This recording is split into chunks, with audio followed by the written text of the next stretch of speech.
कुछ रकम रख लो। फजल ने पोटली रज़िया के हाथ में थमा दी। ये किस लिए? वो पोटली को घूरते हुए बोली। सुल्तान के ऑपरेशन के लिए, फजल ने राजदारी से कहा। लेकिन इतनी रकम कहाँ से आई? वो थोड़ा सा परेशान हो गई। तुम्हें इस बात से कोई मतलब नहीं होना चाहिए, फजल ने नाराज़गी का इजहार किया। रज़िया खामोश खड़ी रही। फजल कमरे में आया जहाँ सुल्तान बुखार से फंक रहा था। मैं चलता हूँ, फजल ने रज़िया का कंधा थपथपाया। अरे कहाँ चल दिए? वो हैरानी से बोली। ज़रूरी काम से दूसरे शहर जा रहा हूँ, फजल ने आंखों में भरे हुए आंसू रोकते हुए कहा। कैसे बाप हैं आप? बेटा ज़िंदगी और मौत के दरमियान है और तुम हो के दफ्तरी मसाइल में उलझे हुए हो, वो रंधी हुई आवाज़ में बोली। फजल रज़िया को हैरान परेशान छोड़कर घर से बाहर निकल आया और उसके डेरे पर जा पहुंचा।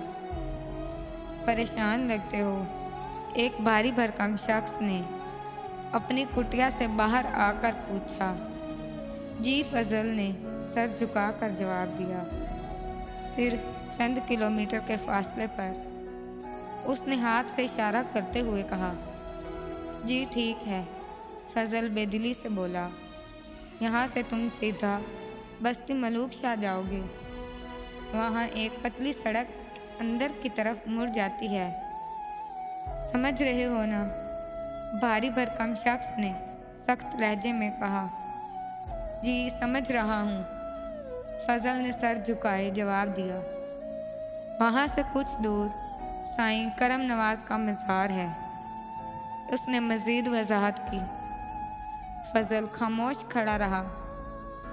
कल तुम अपने मकसद के लिए रवाना हो जाओ, वो मकरूह हंसते हुए बोला। फजल खामोशी से उसके हमरा कुटिया में दाखिल हो गया। भारी भरकम शख्स कुछ देर उसके साथ राज़ो नियाज में मसरूफ़ रहा और फिर वो उसे अकेला छोड़कर अपने कमरे में चला गया। वो रात फजल ने इंतहाई तकलीफ़ में गुजारी। इसकी ज़िंदगी का ये निहायत अहम मोड़ था, जिसके तस्वुर से उसका रुआं रुआं काँप रहा था। भारी भरकम शख्स सुबह सवेरे उसके पास आ गया। उठ जा फजल, वो सख्ती से बोला।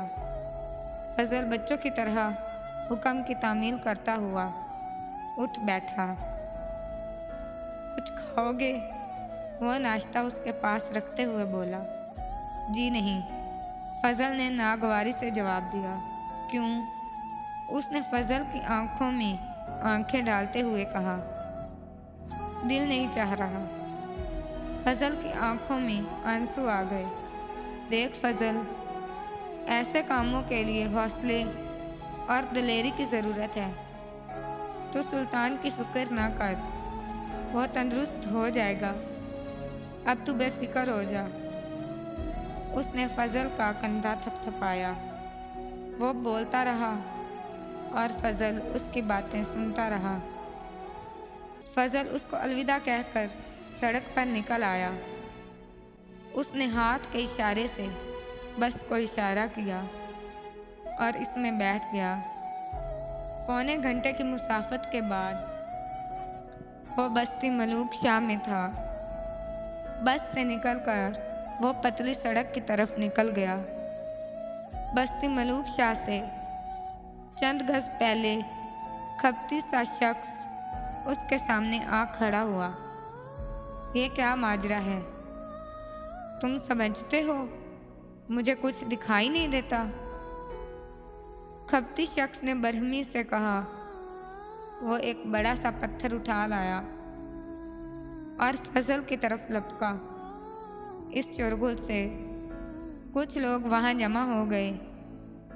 एक शख्स ने खपती शख्स को पकड़ लिया। जाओ बाबूजी, दीवाना है, ایک شخص نے کہا۔ فضل نے گہری سانس لی اور مزار کی طرف بڑھ گیا۔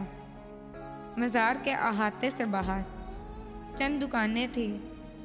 فضل ایک سگریٹ کے کھوکھے کی طرف بڑھ گیا۔ بابو جی، یہاں جو بھی آتا ہے مراد پائے بغیر گھر نہیں جاتا، کھوکھے والے نے کہا۔ فضل خاموشی سے سگریٹ سلگاتا رہا۔ کوئی پریشانی ہے؟ کھوکھے والے نے سوال کیا۔ ہاں، بیٹا بیمار ہے، وہ جلدی سے بولا۔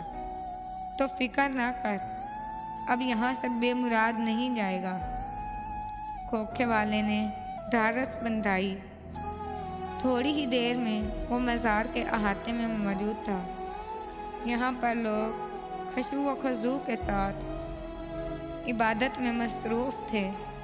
وہ ایک کونے میں جا بیٹھا۔ آ گئے تم؟ اس کے قریب بیٹھے ہوئے باریش شخص نے پوچھا۔ ہاں، فضل نے آہستگی سے جواب دیا۔ وسط میں چلے جاؤ۔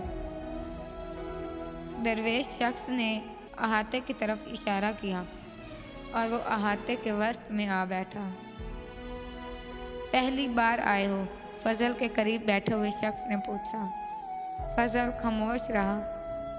سنا ہے جو یہاں چل کر آتا ہے اس کی سنی جاتی ہے، اس شخص نے فضل کے چہرے پر چھائی حیرانگی کو دیکھتے ہوئے کہا۔ اسے سلطان یاد آ گیا۔ وہ وہاں بیٹھا کتنی دیر تک اس کے لیے دعا کرتا رہا۔ اچانک ہی فضل کی نظر درویش شخص پر جا پڑی۔ جلدی کرو، اس نے ہاتھ کے اشارے سے کہا۔ فضل کو محسوس ہوا کہ وہ چاروں اطراف میں بچھی ہوئی لاشوں میں گر گیا ہے اور ان لاشوں کے تعفن سے اس کا دماغ پھٹنے لگا۔ نہیں، یہ ناممکن ہے، وہ چلاتا ہوا باہر آ گیا۔ درویش شخص اسے حیرت سے دیکھتا رہ گیا۔ کچھ ہی دیر میں وہ گھر فون پر بات کر رہا تھا۔ سلطان کا آپریشن کامیاب ہو گیا، شکر کرو، اللہ نے دوسری زندگی دی ہے اسے، اب تم گھر آ جاؤ۔ رضیہ کی آواز سنائی دی۔ اسے اپنے کانوں پر یقین نہ آیا۔ وہ تیزی سے پتلی سڑک سے مین روڈ پر آ گیا۔ وہ جلد از جلد گھر پہنچ جانا چاہتا تھا۔ اچانک اسے محسوس ہوا کہ اس کا سر زوردار دھماکے سے پھٹ گیا ہے۔ وہ نیچے گر گیا۔ سر پر گولی لگی ہے، کسی شخص نے افسوس اور دکھ سے کہا۔ اس نے اٹھنے کی کوشش کی مگر ناکام رہا۔ اس کی آنکھوں کے سامنے مناظر گھومنے لگے۔ پھر آخری منظر چھا گیا۔ مزار کے احاطے میں کچھ لوگ جو اس کے ارد گرد پھیل گئے تھے، ذکر اور درود کی آوازیں اس کے کانوں کو چھو رہی تھیں۔